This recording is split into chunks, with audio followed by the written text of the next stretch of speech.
All right, last thing I want to do here is I want to finish up and talk about my part two when it comes to crime. Because the truth is this, and I had this conversation with a senior member of the Metropolitan Police, and he said, Brian, we can't police our way out of the knife crime epidemic. And I said, well, what are you talking about? He said, Brian, we can't police our way out of this problem. He said, the 10,000 officers are going to help. The better training is going to help. The digitization is going to help. But there needs to be more. And so I looked into the problem and I looked into the detail, and I went out to the community centers of Homerton. I went out to the community centers in Tower Hamlets. And I went out to the community centers in Southwark and Lewisham.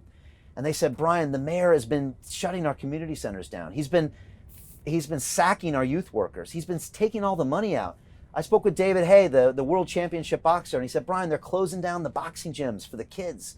He's like, what do you expect them to do? Of course they're going to result in crime. And I thought, there's got to be a better solution here, because the mayor is always telling you how he ran out of money, and he's always defunding the police and the fire brigade.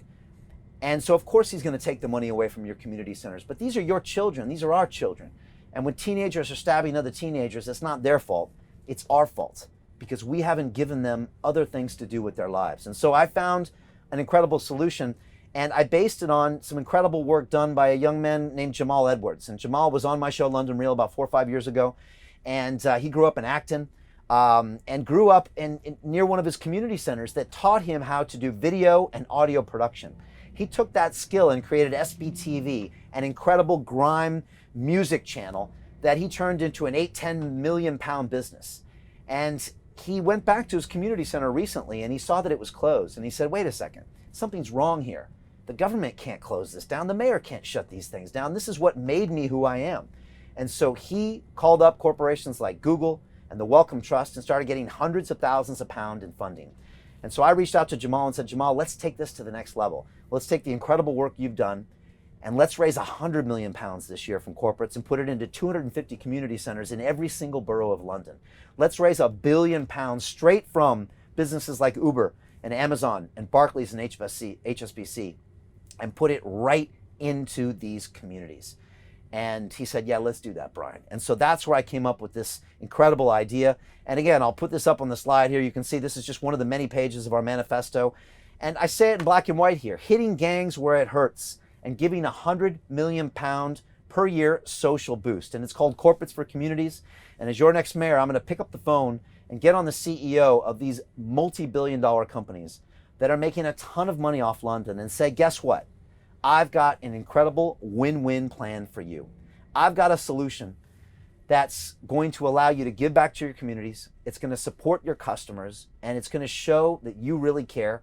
It's going to give our young people new opportunities for entrepreneurship, for health and well-being, for whatever else they want to do to create businesses, to create their futures. And this is incredibly exciting. I know it's doable, but you've got to have a business person to do this. I can get on the phone with these CEOs. The current mayor of London, I think, would feel very uncomfortable making those calls, and that's why he hasn't done it.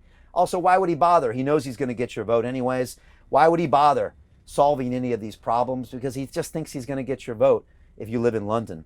I believe a mayor should come with solutions. And again, want to give a huge thanks out to Jamal Edwards. Here's a picture of him from the manifesto, and he's done incredible work already showing that this process works in his community centers. He's raised some incredible money for 4 of his community centers in Acton.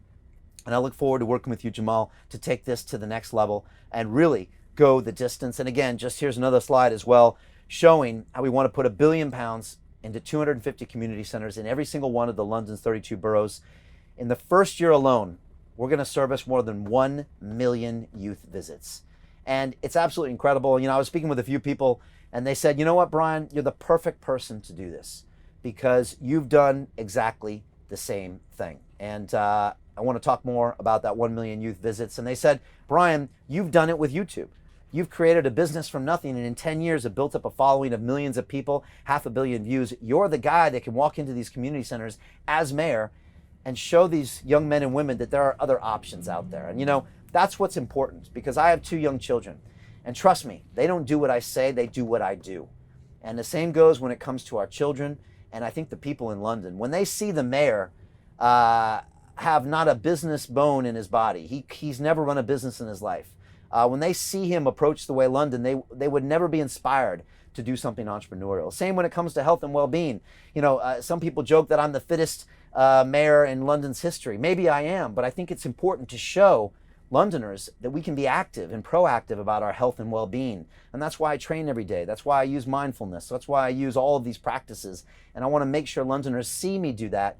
And hopefully our youth will actually do that as well. So I'm a perfect person that can really empower these community centers with this massive injection in funding and take things to the next level. And the final aim I have with all of this is to get these knives off the streets. And so starting May 7th, when I become your next mayor, I'm going to declare a citywide knife amnesty. That means you can bring your knife in with no prosecution, with no criminal issues on the back of that. But it's not just that, because that's been done before. But I want to create a dragon. I'm going to create a massive 20, 30-foot dragon out of these knives. And I'm going to be working with an incredible artist that's already done these with knives. And his name is Alfie Bradley. And he works with the British Ironworks Center.